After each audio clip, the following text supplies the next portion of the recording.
Today, I'm talking about, I think, one of the biggest issues we face when it comes to keeping the government within the bounds of the Constitution, and that's about enforcement, an enforcement mechanism. And on one hand, we get a lot of people, probably the vast majority of people, who get the enforcement mechanism totally wrong. So they use the wrong approach. They don't understand what the actual enforcement mechanism is.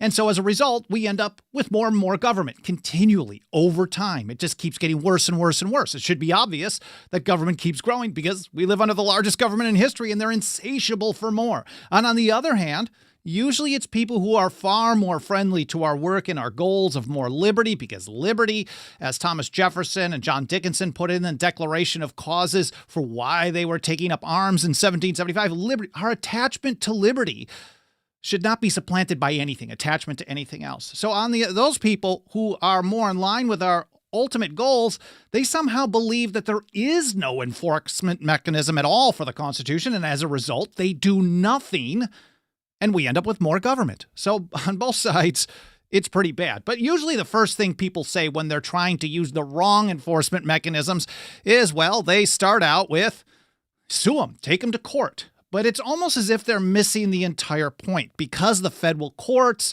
are part of the federal government, and going to the federal government to try to get the federal government to limit its own power is not how any of the founders told us would be the ultimate enforcement mechanism for a government that doesn't follow the rules. Here's how Thomas Jefferson put it in the Kentucky Resolutions against the Hated Alien and Sedition Acts, November 10th, 1798. He said, the government created by this compact was not made the exclusive or final judge of the extent of the powers delegated to itself, since that would have made its discretion, and not the Constitution, the measure of its powers. If the Constitution is the supreme law of the land, it's not up to the people who the Constitution is giving rules to decide if they violated the rules given to themselves.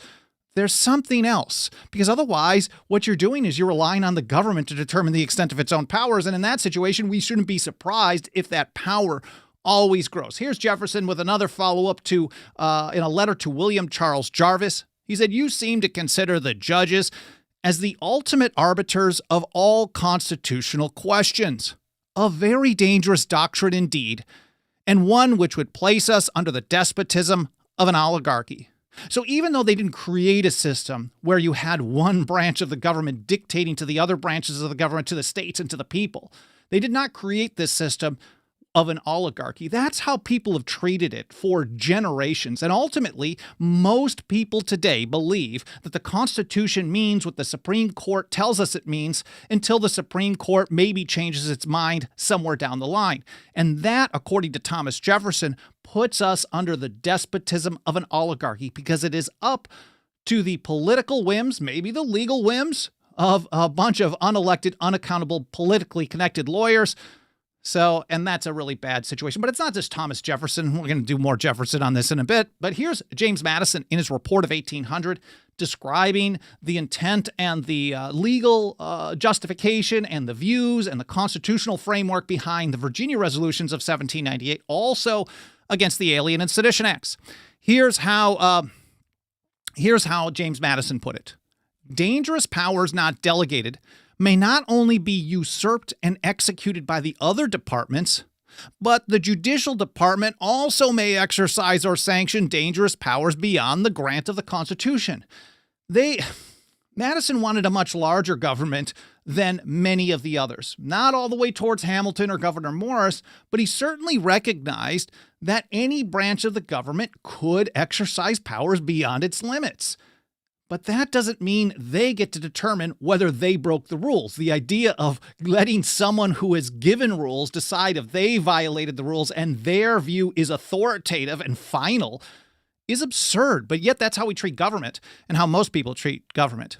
Madison continues, and consequently, the ultimate right of the parties to the Constitution to judge whether the compact has been dangerously violated must extend to violations by one delegated authority as well as by another, by the judiciary as well as by the executive or the legislature. So the ultimate decision-making over whether or not the Constitution is violated is made by the parties to the Constitution. And Madison explains later in this report of 1800 that that means the sovereign people of the several states, not the state governments, not the landmass, but the people comprising that political society. They have the ultimate right to decide whether or not the Constitution is violated, not the government itself.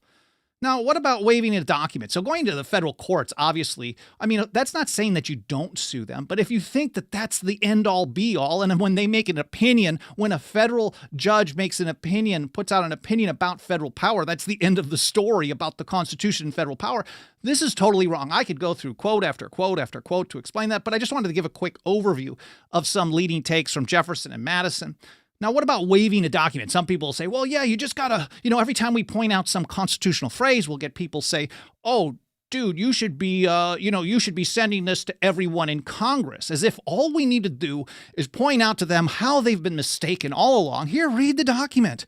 And then somehow the document is going to wrap itself around these people and bind them down and stop them from doing stuff. Well, Madison also addressed that in Federalist number 48. This is February 1st, 1788. He said, a mere demarcation on parchment of the constitutional limits of the several departments is not a sufficient guard against those encroachments which lead to a tyrannical concentration of all the powers of government in the same hands. So to the guy that we call the father of the Constitution, he's saying just putting stuff down on parchment is not enough. I mean, of course, the goal was to have the best structure on parchment, the best words on paper, so it was most easily understood, very clear what they can and cannot do. Now, there was some lack of clarity. We can discuss whether or not they succeeded or failed at that. But leading founders like James Madison, the father of the Constitution, tells us that a mere parchment barrier does not do it. You can read that Federalist 48. He talks about this a couple of times and gives some examples of how this has been a real failure. This is how people have relied on things on the states, and they've totally failed. The parchment barrier does not stop tyrants.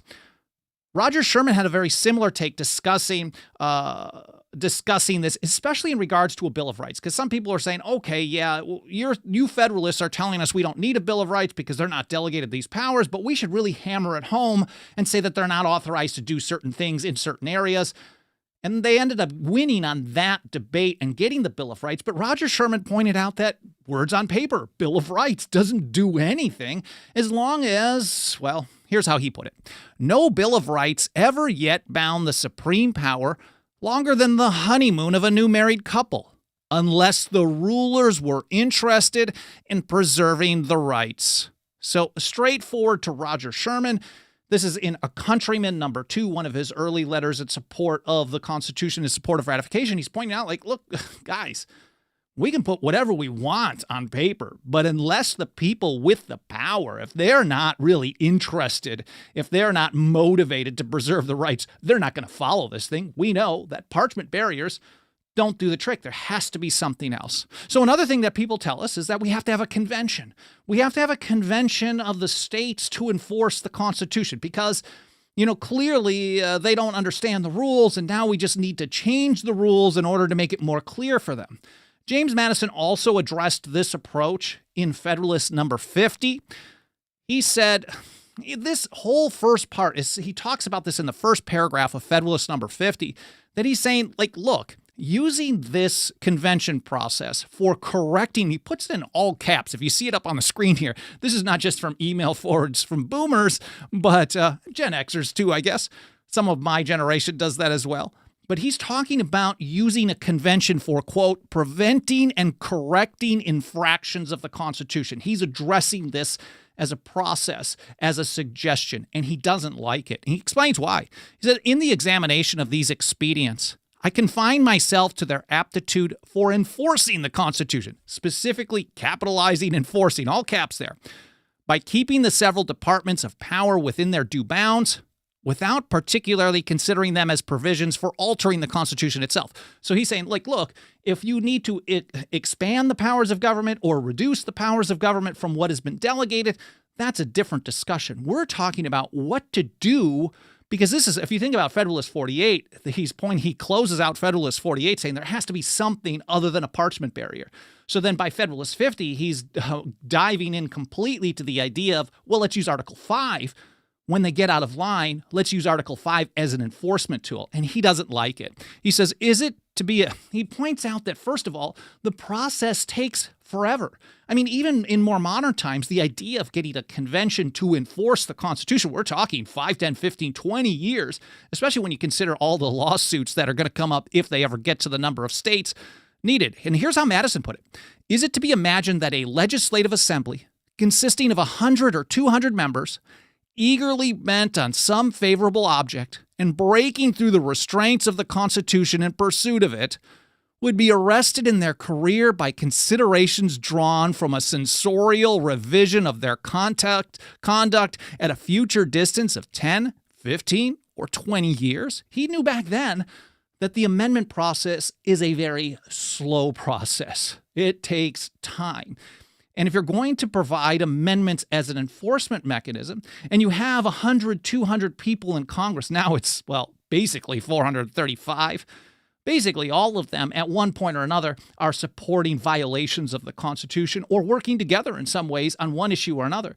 So let's say 400 of them are constantly violating the Constitution. The idea that these people who are not probably going to be in office altogether for 10, 15, 20 years are somehow going to be held in check because 20 years down the line, they're going to be told, well, you guys screwed up. And there's no punishment for them in that situation either.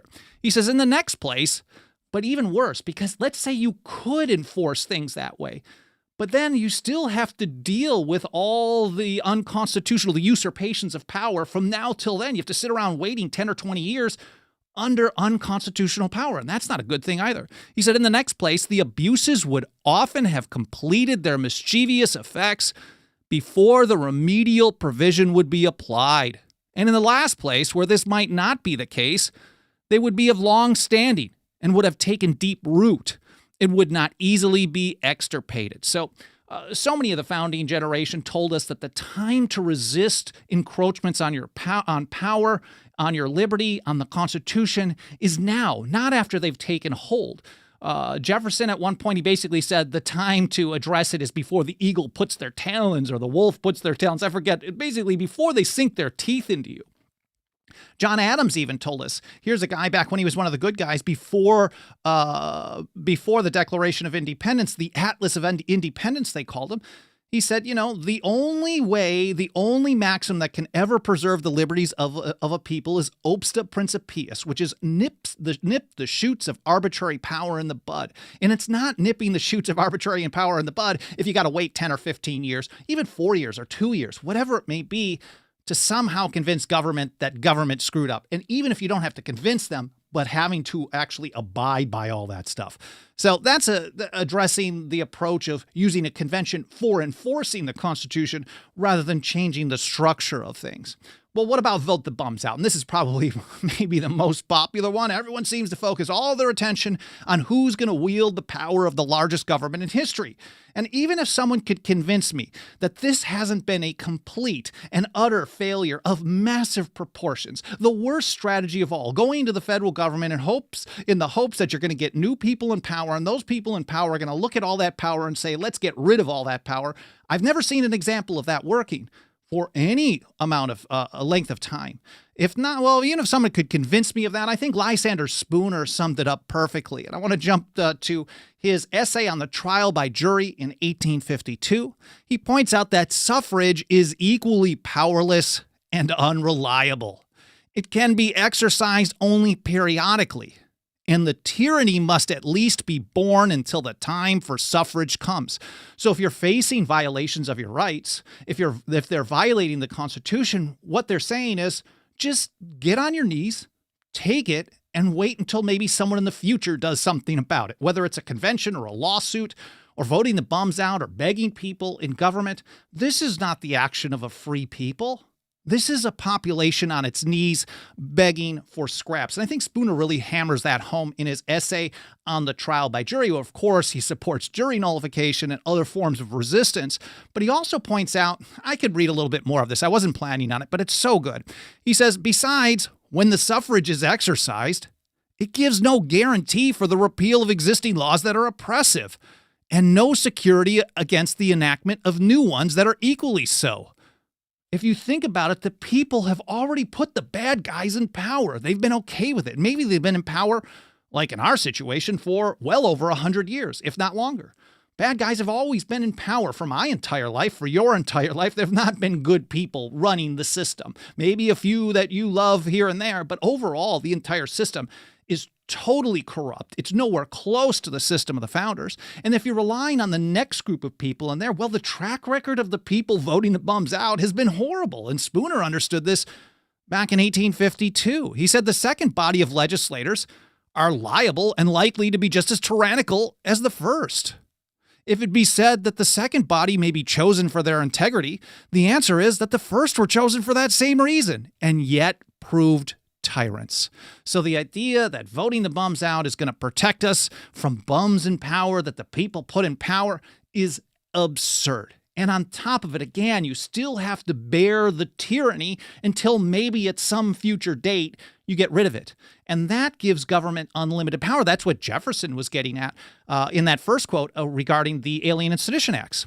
But here's Spooner again in his defense for fugitive slaves in 1850. He said, to say that an unconstitutional law must be obeyed until it is repealed is saying that an unconstitutional law is just as obligatory as a constitutional one, for the latter is binding only until it is repealed. So the idea that the government can violate the Constitution, the government can determine if the government violated the Constitution, and then maybe at some point the government decides that the government did violate the Constitution 2, 4, 6, 10, 15, 20 years down the line, sometimes 40 years down the line. Some part of the government says another part of the government violated the Constitution. Sometimes the courts do that. The idea that you have to have binding force of unconstitutional acts runs totally contrary to the entire system of the founders, because they all took the position that an act against the Constitution is void. And he goes further. Here's Spooner.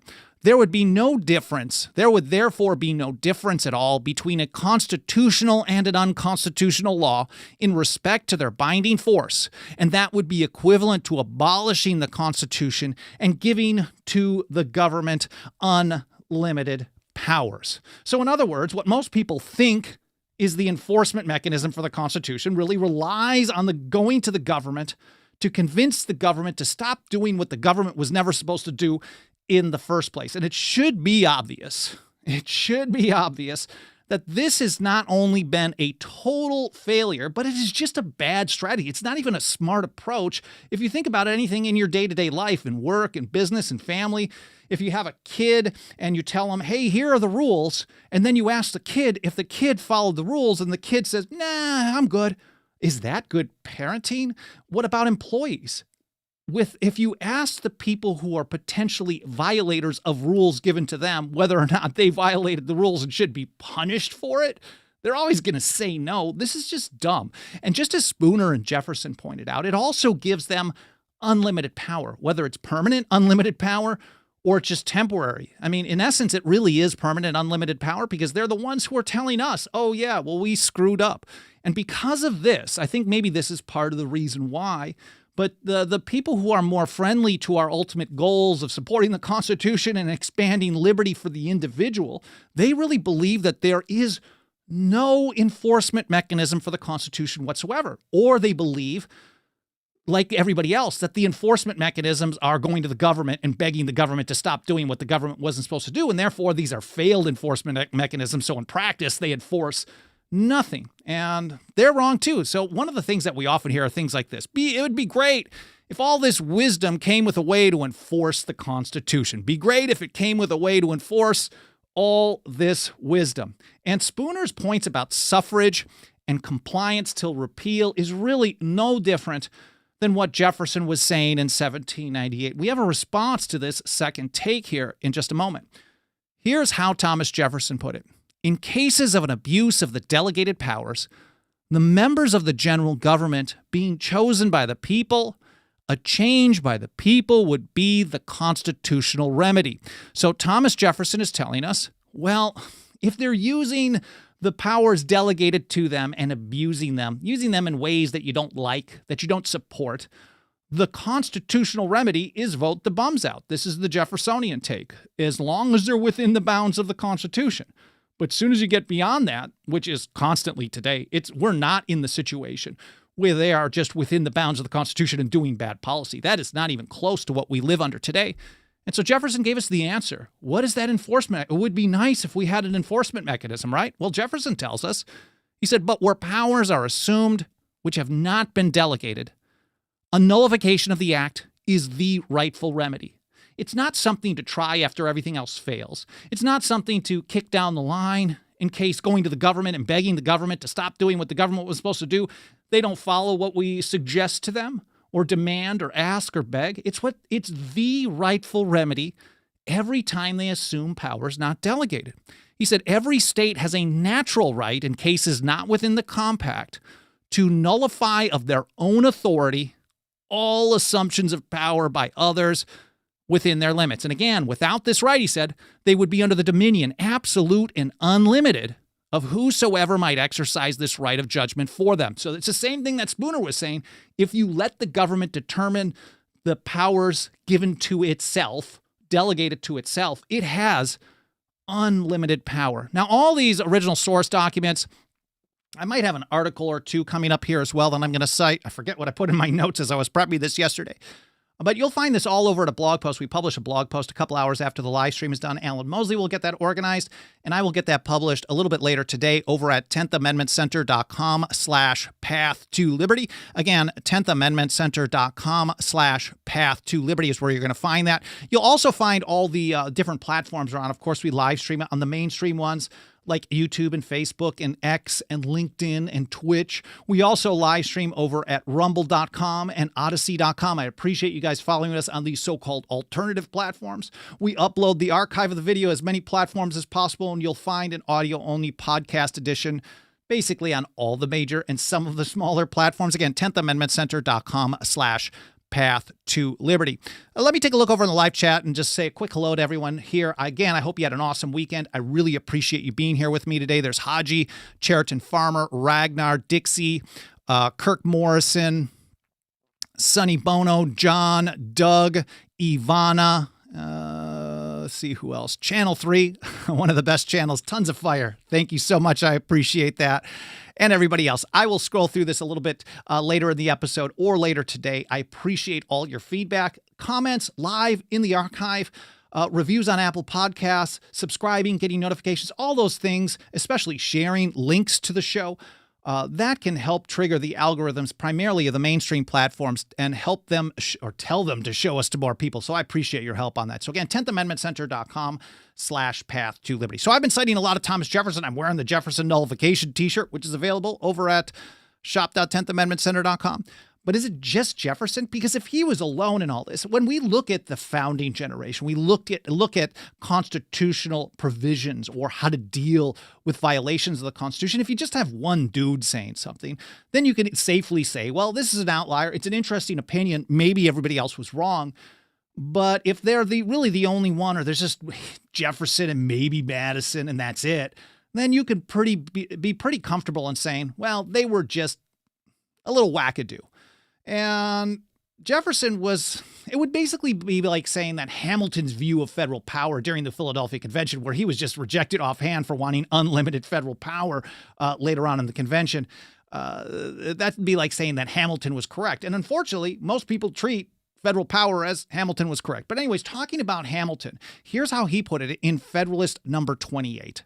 He said, it may safely be received as an axiom in our political system that the state governments will in all possible contingencies afford complete security against invasions of the public liberty by the national authority. So here's Alexander Hamilton telling us that the state governments, he's not as badass as some of the other people, but he's saying state governments are going to be the bulwark against federal power. Again, he's not saying you got to go to the federal government to stop the federal government from invading liberty. No, the state governments are the role. That's their role. If they take an oath to the Constitution, they are bound by oath to not only just not take actions in violation of the Constitution, but they're bound by oath to actively oppose any violations of the Constitution without being told by the violators or a branch of the organization that's violating the Constitution that they violated the Constitution. If you're waiting for the federal government to back down and say, oh yeah, well, we screwed up, our federal courts told us that we screwed up, then you're not actually opposing it. Again, you're just begging the federal government to change course. And even Hamilton is saying stuff like this, well, then it's definitely not just an outlier, because I'm showing you both ends of the spectrum here. He points out that they can at once adopt a regular plan of opposition in which they can combine all the resources of the community. They can readily communicate with each other in the different states and unite their common forces for the protection of their common liberty. That's Alexander Hamilton in Federalist 28, December 26, 1787. There's also Roger Sherman, who I cite pretty often here.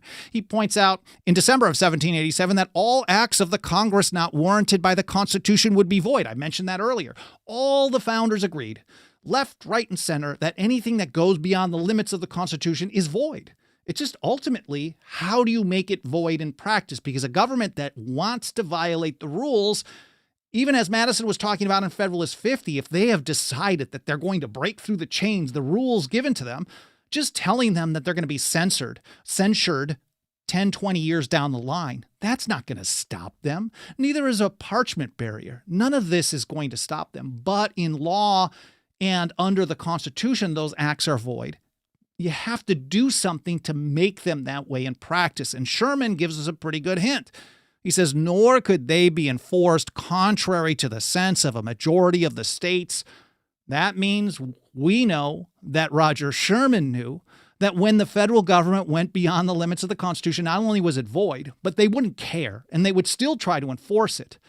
And as long as the states go along with it, and that means the states and the people themselves, then they're going to be able to enforce that. But if the states stand up and the people refuse to comply, then they can't enforce those things, especially when you have a majority of the states on board. Here's Theophilus Parsons in the Massachusetts Ratifying Convention, again, pointing out the same thing. What is the check on federal power? And he makes it very clear here. He said, but there is another check founded in the nature of the Union, superior to all the parchment checks that can be invented. So no matter what you put on paper, they only have so much impact. Of course, if it's really obvious that it says, well, we'd like to think shall not be infringed is pretty obvious. Unfortunately, to a lot of people, that what that means is not what it says. So that's, I guess, maybe a different discussion. But he's pointing out that no matter how good you may put rules on paper, there's something better than that as far as checking government power. He says, if there should be a usurpation, it will not be on the farmer and merchant, employed and attentive only to their several occupations. He understood that most people, when they live their lives, they don't want to be focusing on having to resist a tyrannical power, a usurpation, acts against the Constitution, attacks on their liberty. They just want to be able to get by. And for many people, it's very difficult. And that's probably why I think the Federal Reserve is one of the number one things that really needs to be nullified into oblivion, because they destroy the purchasing power of that fiat funny money. They keep depreciating it by printing so much. And that means so many people have to work so much harder to do what previously they were able to do with much less work. And so this is a way that they actually work to put a population on its knees. But anyway, so people like to focus just on their day-to-day lives. And Parsons understood that. So he said, it will be upon 13 legislatures, completely organized, possessed of the confidence of the people and having the means, as well as inclination, successfully to oppose it. So Theophilus Parsons is also pointing out that states are a check, the ultimate check on federal power. Ultimately, just like Madison, just like Jefferson, Sherman, Alexander Hamilton. Now, some of them believe that it was the people of the states. Some people believe that it was state governments, but it's certainly none of them are saying that it's the federal government that is the final check on the power of the federal government. And Alexander Hamilton also in Federalist 28 points out that, well, if the people don't want to keep the feds in check, well, then you're going to be in big trouble, because If the people like what the federal government is doing or they're okay with it, they're not going to be demanding that their states do the right thing either. The states are going to be terrible.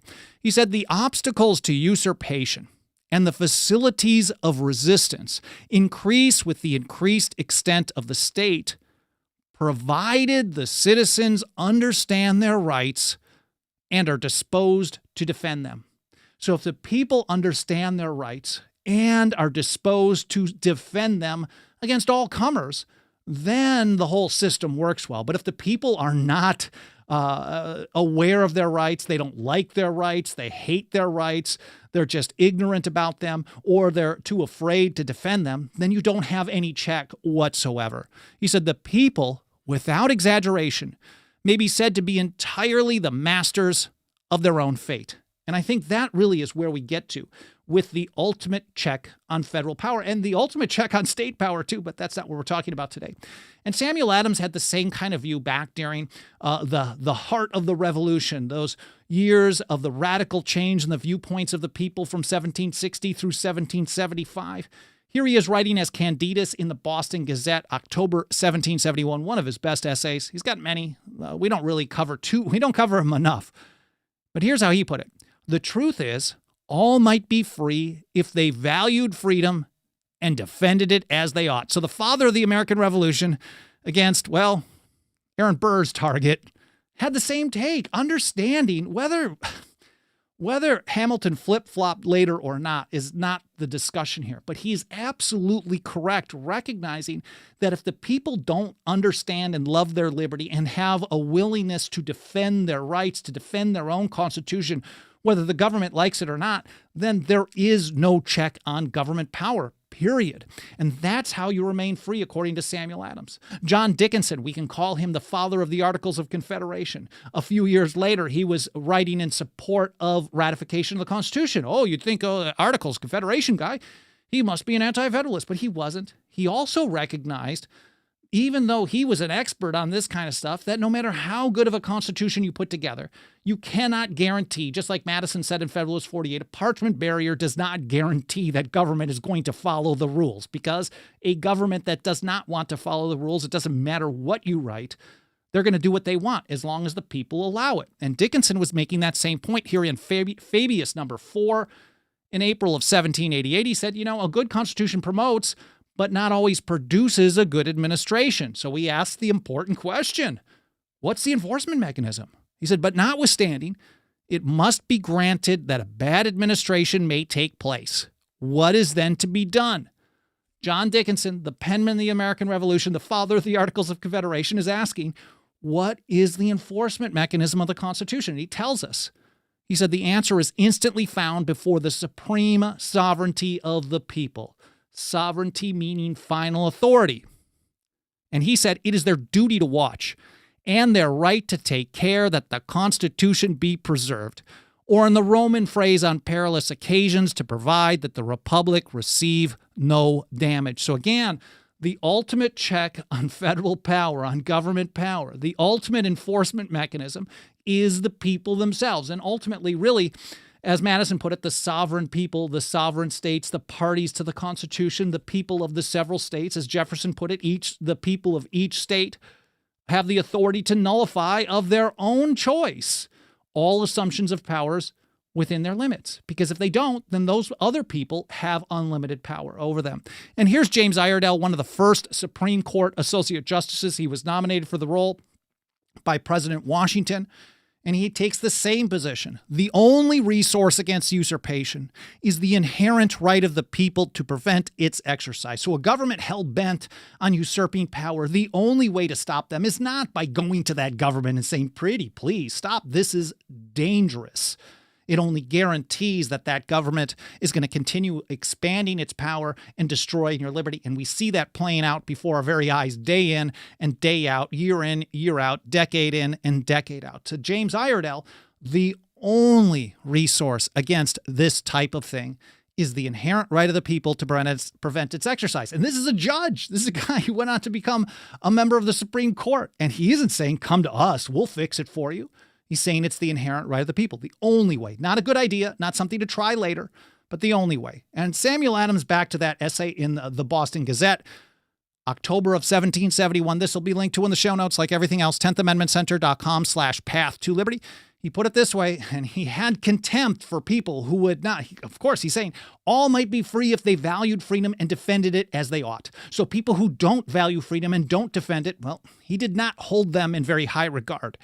He said, if therefore a people will not be free, if they have not virtue enough to maintain their liberty against a presumptuous invader, they deserve no pity and are to be treated with contempt and ignominy. I'm not gonna. Basically, these people are not to be given pity because it's up to them. It's up to the people to protect and preserve their own constitution, their own liberty if they choose not to do so. This is just a really, really bad choice. Well, I hope you guys found this interesting. Hope it was educational. More important than anything, I hope you learned something. There is absolutely nothing that helps us get this essential foundational information out to more and more people, more than the financial faith and support of our members. You can join us for as little as $2 a month of that dirty government fiat. Please consider throwing it our way. Again, 10thamendmentcenter.com/members. And I do want to take a moment to say a quick thank you, a huge thank you to just a handful of people who have joined us as members lately. I'm just grabbing them at random, but I really appreciate all of you. There's John in Delaware, Ellen in Minnesota, Ben in Wisconsin, Joseph in Texas, Charlotte here in California, and Ronald in North Carolina. I appreciate all of you very much, and I appreciate everyone, whether you're able to contribute financially or not, participating in this, sharing, reviewing, smashing likes, commenting, all of that stuff. Really, thank you so much. Again, I appreciate you being here. I hope you had an awesome weekend. I hope you enjoyed this episode, and I hope to see you next time here on the Path to Liberty.